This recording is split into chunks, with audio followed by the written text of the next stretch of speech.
Basically Muktsar district is found in 1995।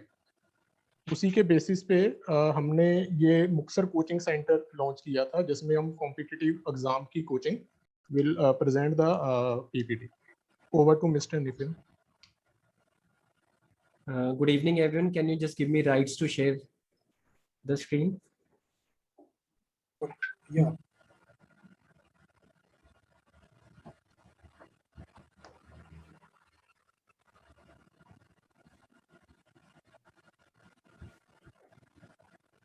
Demographics. अगर हम demographics की बात करें मेजर सिटीज से, like Chandigarh, it is 300 kilometres away. और अगर हम और एनसीआर रीजन से बात करें, दिल्ली से इट इज अप्रोक्सीमेटली 400 किलोमीटर। अगर आवर्स में बात करें ट्रेवल करने में बस वगैरह में, तो 5 to 6 आवर्स मुझे लगते हैं ट्रेवल करने के लिए। तो हमने कॉन्सेप्ट बनाया मुक्तसर साहिब में that the coaching should be provided in that area, कि रूरल एरिया है, इन रूरल एरियाज में हमें कोचिंग प्रोवाइड करवानी है। Are you able to share see my screen right now? No sir, any blank? It's coming back. Just a second. That the ratio is 13 and 12, means 13 women candidates and 12 are female candidates। तो basically problem क्या आती है कि जो Muktsar district है, इसमें हमारे पास जो एडमिनिस्ट्रेशन ने पॉइंट आउट किया कि ज़्यादा आईएएस या पीसीएस ऑफिसर्स या एडमिनिस्ट्रेटिव ऑफिसर्स मुक्तसर डिस्ट्रिक्ट से नहीं है। तो क्यों ना कुछ ऐसा इनिशिएटिव किया जाए कि हमारी ही डिस्ट्रिक्ट से एडमिनिस्ट्रेशन ऑफिसर निकल कर आए। तो इसके जो 4 पिलर्स हैं, मतलब हमने फंडिंग कहाँ से अरेंज की, क्योंकि कुछ भी इनिशिएटिव करते हैं हो सकता है कि मतलब हमारे पास that much of amount we are not having in hand. तो जो फीमेल कैंडिडेट्स हमने लिए थे, उनको हमने जो उनकी फंडिंग है वो that was come under Beti Bachao and Beti Padhao programme. And second, Punjab Ghar Ghar Rozgar mission, its flagship programme of Punjab government under department of employment generation and training. And after that जो मेल कैंडिडेट थे उनकी जो हमने फंडिंग करवाई है that was through local NGOs. और उसके बाद जो लोकल एनजीओस थी उन्होंने हमें फंडिंग की, जिसके थ्रू हम मतलब बच्चों को ट्रेनिंग दे पाए हैं। उसके बाद फिर क्या प्रॉब्लम थी, जो मैंने स्टार्टिंग में बोला कि कोचिंग देने की प्रॉब्लम। तो उसके लिए हमने अच्छे ट्रेनिंग पार्टनर्स को इसके लिए हायर किया। दैट वाज एजुस्फीयर, जिससे मिस्टर निपुण बिलोंग करते हैं, वो हमारे ट्रेनिंग पार्टनर थे जिन्होंने बच्चों को ट्रेनिंग दी है।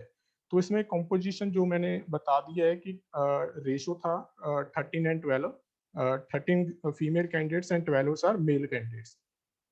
तो बेसिकली उसके बाद प्रॉब्लम क्या आती है कि जो सब्जेक्ट्स हमने क्या क्या टीच करने हैं। तो जो भी कॉम्पिटिटिव एग्जाम के व्यू पॉइंट से हमने पहले इस पे प्रॉपर स्टडी की, ट्रेनिंग पार्टनर्स बाकी भी बुलाए, मतलब जो हमें अच्छा गाइड कर पाए। तो हमने ये सब्जेक्ट मैटर चूज किए जिसके थ्रू हम बच्चों को ट्रेनिंग दे पाए। तो English, GK, current affair, logical reasoning, Punjabi, computer and social science, जो भी आज के टाइम एग्जाम में जो भी सब्जेक्ट्स आते हैं वो सारा हमने इसमें कवर करने की कोशिश की।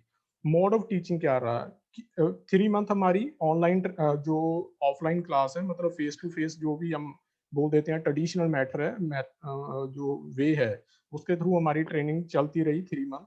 उसके बाद क्या है कि जो यूनिकनेस है इस प्रोजेक्ट में वो ये रही कि हमने ऑनलाइन क्लासेस, क्योंकि हो सकता है कि जो हमारे गेस्ट फैकल्टी हैं जिनको जो बाकी ऑर्गेनाइजेशन से हैं, जो जिन्होंने अपना फीडबैक देना था या फिर बच्चों को मोटिवेट करना था, वो फीडबैक हमने ऑनलाइन क्लासेस के थ्रू ली। जहाँ हमें पता चला कि कोई किसी और ऑर्गेनाइजेशन या किसी जैसे फॉर एग्जांपल हमारे चंडीगढ़ में नक्सीपा है जो ट्रेनिंग प्रोवाइड करता है, वहाँ पे कोई अच्छा ट्रेनर है तो उनके हमने ऑनलाइन लेक्चर बच्चों को डिलीवर करवाए। और रेगुलर उनकी असेसमेंट होती रही बच्चों को, हर वीक हम उनका टेस्ट लेते रहे। तो इसमें प्लस पॉइंट क्या रहे, जो मतलब मुक्तसर डिस्ट्रिक्ट में अगर मैं कहूँ तो मोर ओवर जो पंजाब की 22 डिस्ट्रिक्ट्स हैं उसमें ये हमारा फर्स्ट ऐसा इनिशिएटिव था जिसके थ्रू हम बच्चों को एक कॉम्पिटिटिव एग्जाम की ट्रेनिंग दे रहे हैं। ट्रेनिंग किस पॉइंट ऑफ व्यू से दी गई कि बच्चों को हर तरह के गवर्नमेंट एग्जाम के लिए ट्रेनिंग हम दे पाएँ। स्पेशली हमने फोकस किया फीमेल एम्पावरमेंट पर। मोड ऑफ ट्रेनिंग के मोड एंड रिसोर्सेज क्या रहे, जो मैंने बताया कि ऑनलाइन और ऑफलाइन दोनों मोड हमारे रहे। स्टूडेंट्स को हमने प्रॉपर सब्जेक्ट मटेरियल, जो भी उनको हमने सब्जेक्ट्स टीच किए हैं, वो स्टडी मटेरियल हमारी तरफ से दिया गया है उनको। जो भी बुक्स थी रेगुलर स्टडी की वो दी गई हैं उनको। डेली करंट अफेयर उनको दिए गए हैं। बच्चों को जो अच्छे इंस्टीट्यूशन में उनको फैसिलिटीज प्रोवाइड करी जाती हैं। बच्चों को डेली हम ईच स्टूडेंट हम न्यूज़पेपर प्रोवाइड करते थे। बच्चों को जो भी करंट अफेयर के जो मटेरियल है वो उनको हम देते थे। स्टूडेंट्स को हमने क्या किया है, जो एजुस्फीयर हमने कंपनी जिसके साथ टाई अप किया था उसके थ्रू बच्चों को 1 साल का उनको एक पैकेज दिलवा दिया है। इसमें क्या रहता है कि हमने ट्रेनिंग तो 3 मंथ की उनको दे दी, लेकिन उसके बाद क्या होता है कि उनकी ट्रैकिंग खत्म हो जाती। तो डिस्ट्रिक्ट एडमिनिस्ट्रेशन का पॉइंट ऑफ व्यू था कि हमने प्रॉपर ट्रैकिंग रखनी है, बच्चा अगले 1 साल तक क्या कर रहा है और कहाँ पे जा रहा है। तो उसके लिए हमने क्या किया है कि उनको एक साल का पैकेज दे दिया है, जिसके वो ईच मंथ उनका टेस्ट होता रहेगा। जिससे क्या रहेगा कि उनकी जो टेस्ट रहेगा, ताकि वो बच्चा अपने सब्जेक्ट के साथ इंटरलिंक्ड रहे। और वो टेस्ट है जो एजुस्फीयर कंपनी के साथ जो बात हुई कि उनके जो अदर बच्चे हैं जो उनके पास ट्रेनिंग ले रहे हैं, उनके साथ भी एक कंपटीशन उनका रहेगा, ताकि बच्चा जितना कंपटीशन के साथ टेस्ट देगा उतनी उसमें एक्सीलेंस आती रहेगी। उसका जो वीकली बेस्ड टेस्ट रहता था। फिर बच्चों को हमारी तरफ से क्या था कि जो भी रेगुलर इस हमारे ट्रेनिंग पीरियड में जो भी जॉब्स आई, उनके लिए बच्चों को हमने अप्लाई करवाया ऑफिस में। ऑफिस में हमने free internet facility and free desktop facility उनको दी। जो फंडिंग की बात है, गवर्नमेंट फंडिंग बेटी बचाओ बेटी पढ़ाओ के अलावा जो लोकल एनजीओस हैं, उन्होंने हमें इस ट्रेनिंग प्रोग्राम को इम्प्लीमेंट करने में, जहाँ उसको सक्सेसफुल करने में हमारी हेल्प की। एनजीओस ने हमें फंडिंग प्रोवाइड की। अगर मैं फैक्ट्स एंड फिगर्स की बात करूं, क्योंकि मेन पॉइंट आता है कि हमने बच्चे कहाँ से लिए और कैसे लिए। जो हमने टारगेटेड एग्जाम थे, जो भी पंजाब में एग्जाम होने थे, no doubt due to COVID अब ये सब एग्जाम्स पोस्टपोन हो गए हैं फॉर द टाइम बीइंग। जो भी एग्जाम, जो पटवारी का एग्जाम था, जहाँ क्लैरिकल के एग्जाम है, जहाँ स्टेनोग्राफर के हैं, जहाँ कंप्यूटर ऑपरेटर के जो भी एग्जाम आ रहे थे, उसको वीओ पॉइंट से हमने इनको ट्रेनिंग बच्चों को दी है। बेसिकली मुक्तसर में 3 सब डिवीजन हैं। इन तीनों सब डिवीजन से हमने बच्चे लिए। जब हमने ये एप्लीकेशन प्रोसेस किया, तो हमारे पास अप्रोक्सीमेटली 500 प्लस कैंडिडेट्स ने अप्लाई किया। जिसके बाद मतलब हमारे पास ये था कि हमने 25 बच्चे इस ट्रेनिंग प्रोग्राम के लिए लेने हैं। तो हमने 50 उनका टेस्ट कंडक्ट किया। टेस्ट कंडक्ट करने में हमने उन टेस्ट में से जो बच्चे टॉप मेरिट में आए, उनको हमने उसमें से 50 बच्चे निकाले। और उस 50 में से जो भी फर्दर काउंसलिंग के थ्रू हमें लगा कि जो रिजल्ट ओरिएंटेड है, जो ज़्यादा नीडफुल है, वो फाइनली हमने 25 बच्चे सिलेक्ट किए, 25 कैंडिडेट्स। जो रोड अहेड है, मतलब हम फ्यूचर में क्या सोच रहे हैं। फ्यूचर में हम सोच रहे हैं कि जैसे हमारा ये ट्रेनिंग प्रोग्राम था जो बड़ा सक्सेसफुल रहा, बच्चों ने भी फीडबैक दी है कि हमें इसकी खास जरूरत थी। तो हमने क्या प्लान कर रहे हैं हम कि जो नेक्स्ट बैच रहेगा वो हम 50 कैंडिडेट्स का लेंगे। 50 कैंडिडेट्स का बैच लेंगे। और मोर ओवर जो बैच है, नंबर ऑफ बैचेस भी हम इंक्रीज करने की कोशिश कर रहे हैं कि मॉर्निंग इवनिंग 2 बैचेस हो जाए। तो जो सब्जेक्ट्स हैं उस पे भी हम वर्क कर रहे हैं। और जो इसके अलावा है कि ये तो हमने जो जॉब थी, क्लैरिकल जॉब्स तक ही हमने ये ट्रेनिंग दी है। तो जो नेक्स्ट जॉब्स हैं वो एडमिनिस्ट्रेटिव जो भी जॉब्स आती हैं कॉम्पिटिटिव एग्जाम की, तो उसे भी हम इसमें कवर करने की कोशिश कर रहे हैं। That's all from my side. Thank you so much, sir. जी I would request to our jury, is there any suggestion for that particular project?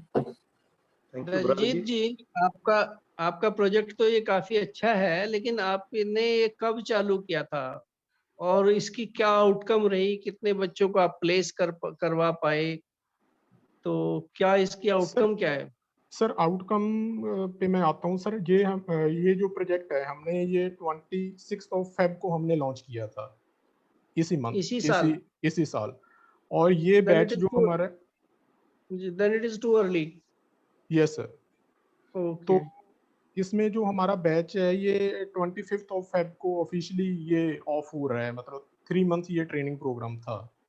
और अगले 1 साल तक मतलब 3 मंथ ये निकल गए, अगले 9 महीने तक हम बच्चों को प्रॉपर ट्रैकिंग करेंगे। मतलब उनको ऑनलाइन जो एग्जाम्स हैं वो उन्हें हमने दिए हैं कि आप अपने घर पे प्रैक्टिस करो, जो भी हम आपको एग्जाम दे रहे हैं, जो सैंपल पेपर्स उनके पास जाएंगे, ऑनलाइन एग्जाम्स जाएंगे, वो उनके थ्रू अपना एग्जाम देंगे और प्रॉपर हम उनकी ट्रैकिंग करेंगे 1 साल तक। अच्छा, इसके लिए फीस वगैरह क्या रखते हैं, मतलब are they, is it affordable, क्या सर इसके सिस्टम क्या लिए है? जो इसके लिए फीस है, जो अप्रोक्सीमेट 1 कैंडिडेट हमारा 10,000 कॉस्टिंग आई है, जिसमें से हमने जो जितने भी फीमेल कैंडिडेट थे 13 कैंडिडेट्स, उनकी सारी की सारी हमने जो फंडिंग है बेटी बचाओ बेटी पढ़ाओ फंड के अंदर मैनेज की है। और जो 12 कैंडिडेट्स मेल कैंडिडेट्स रह गए थे उनको हमने एनजीओ के थ्रू फंडिंग करवा के उनको एनजीओ ने स्पॉन्सर किया। एक एनजीओ ने 2-2 3-3 बच्चे अडॉप्ट किए हैं, मतलब उन्होंने अडॉप्ट किए, उनकी फंडिंग एनजीओ ने हमें दी। मोर ओवर सब्जेक्ट्स हम उन्हें डेली न्यूज़पेपर्स देते थे ताकि वो न्यूज़पेपर्स में से अपने करंट अफेयर निकाल पाएं। उनकी वीकली जो टेस्ट होते थे उनकी हम ट्रैकिंग करते थे। और अभी आपका नेक्स्ट प्रोजेक्ट है कि भाई आप उसको सिविल सर्विसेज और जो हायर कॉम्पिटिटिव जी एग्जाम है तो उसके लिए अपग्रेड करनी है इसको। जी सर, जी सर। वैसे तो सर ये था कि हमने from first of coming month हमने बैच लॉन्च करना था, लेकिन ड्यू टू कोविड वो हम पोस्टपोन कर रहे हैं। For next our batch will be online classes रहेंगी सर। बिल्कुल, चलिए ठीक है, वेरी जी गुड। जी जी सर। ये आपका पीपीपी मॉडल है कोचिंग का, ऐसा लगता है मुझे। कैसे सर? मतलब इसमें पब्लिक प्राइवेट पार्टिसिपेशन मॉडल है, इस जी सेंस में कि आपने जो कोचिंग का जो इसमें जो मेंटरिंग है, लेक्चरिंग है और कोर्स प्रिपरेशन है, वो सारी चीजें क्या वो आपका ट्रेनिंग पार्टनर करता है? सर इसमें वो हमारा क्योंकि ये हमारा सर पायलट प्रोजेक्ट था, तो हमें भी ये महसूस हो रहा था कि मतलब हम इसे किसी वेंडर को दे रहे हैं। बट फॉर द टाइमिंग जो एडमिनिस्ट्रेशन ने डिसाइड किया कि जो हमारा पायलट है, तो क्योंकि मुक्तसर डिस्ट्रिक्ट सर जो मैंने आपको बताया कि हमें ऐसे ट्रेनर्स हमें इस डिस्ट्रिक्ट में नहीं मिल पाए कि वो बच्चों को क्वालिटी ऑफ ट्रेनिंग दे पाए, तो वो फिर डिसाइड हुआ कि क्यों ना हम वेंडर हायर करें। तो हमने लगभग जो 5 एजेंसीज को इसके लिए कॉल अप किया था, उनकी प्रॉपर प्रेजेंटेशन के बाद फाइनली हमने एजुस्फीयर को सिलेक्ट किया था सर। क्योंकि ये था कि फॉर द टाइम बिंग हमारे पास उतने रिसोर्सेज नहीं थे, हमारे पास कुछ ऐप डेवलपमेंट्स नहीं थे, हमारे पास सॉफ्टवेयर्स नहीं थे कि हम बच्चों को 1 साल तक ट्रैक कर पाए। तो so that only one reason कि हमें एजेंसी पैनल करनी पड़ी। तो इसका आउटकम तो आपको तभी पता चलेगा जब बच्चे कहीं एग्जाम में बैठेंगे और उनका सिलेक्शन होगा। हाँ सर, और आउटकम तो तभी पता चलेगा, लेकिन हमें जो बच्चों का हमने वीकली टेस्ट लिए हैं, जो मंथली टेस्ट लिए हैं, उसमें से हमें पता चल रहा है कि बच्चों को पर्सनैलिटी भी डेवलपमेंट हो रही है, बच्चों में एक्टिवनेस भी आई है, बच्चे मतलब फीडबैक दे रहे हैं, बच्चे नेक्स्ट बैच के लिए बोल रहे हैं कि सर हमारे मतलब जो भी फ्रेंड्स हैं आप उन्हें इन्वॉल्व कर लो। दैट शोज दैट कि बच्चों को कुछ ना कुछ गेन हुआ है सर यहाँ से। तो इसमें आपका स्टेट गवर्नमेंट का क्या क्या रोल था, क्या आपने क्या प्रोवाइड किया? सर स्टेट गवर्नमेंट का नहीं था, ये टोटली डिस्ट्रिक्ट का इनिशिएटिव था। स्टेट गवर्नमेंट से हमने जो नेक्स्ट बैच है जो हमारा 50 वाला, उसके लिए डिस्ट्रिक्ट एडमिनिस्ट्रेशन की लेवल से फाइनेंस मिनिस्टर से बात हो गई है। He is willing to provide us money that कि आप 50 का बैच लॉन्च कर दो। तो अभी डिस्ट्रिक्ट एडमिनिस्ट्रेशन ने क्या प्रोवाइड किया, मैं ये पूछ रहा हूँ। क्या वो जो टीचिंग का जो जो हॉल है वो प्रोवाइड किया? इंफ्रास्ट्रक्चर कहाँ से आया? सर एक्चुअली जो इंफ्रास्ट्रक्चर है वो सारा जो पंजाब गवर्नमेंट के एक जो घर घर रोजगार मिशन चल रहा है, पायलट फ्लैगशिप प्रोग्राम है, उसके through Punjab government district bureau of employment and enterprises DBEs setup किए हैं। तो डीबीज में ही सारा हमारे पास इंफ्रास्ट्रक्चर है। बीइंग अ प्लेसमेंट ऑफिसर मैं डीबी में ही वर्किंग में हूँ, तो हमारे पास सारा इंफ्रास्ट्रक्चर है from marker to up to project up to chairs, वो सारा हमने डीबी की तरफ से, जो हमारा एम्प्लॉयमेंट ऑफिस है, इसकी तरफ से हमने अरेंज किया है सर। ठीक है, thank you. Okay sir. Thank you so much, sir, and thank you so much to our jury. Now I would request to District Admission Kitali, Project COVID-19 Care Helpline mobile app. I would request to Mr. Deepak Khurana, sir, DIO.